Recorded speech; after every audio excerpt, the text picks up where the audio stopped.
If we can go to the map, Bowden, as we refresh ourselves this morning on the complexities of the distance from Damascus to the northern Syria of Iraq. That's a wonderful, wonderful map. Thanks to our map team for putting that together.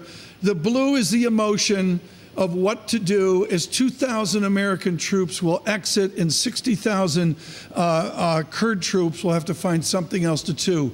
We have the perfect guest this morning for a briefing on this. Martin Schenker is our Chief Content Officer.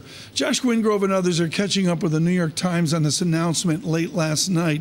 It's an extraordinary announcement. I should mention, Marty, the Kremlin says Syrian territorial integrity must be priority. Let's begin with square one.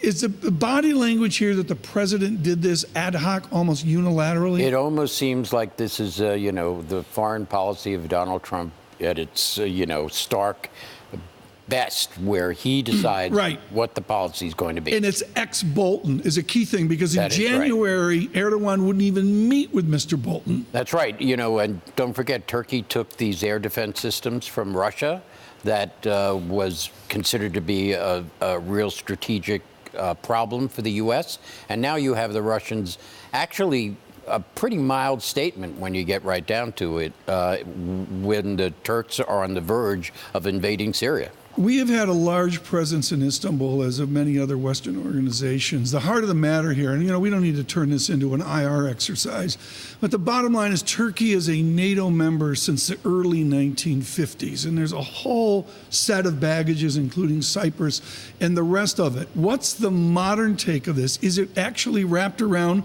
the White House statement? If we can bring up that statement right now on the White House, I brought that in later. This is the exact quote from the White House that we have defeated the caliphate. I'm paraphrasing, folks. That's right. And Donald Trump, we?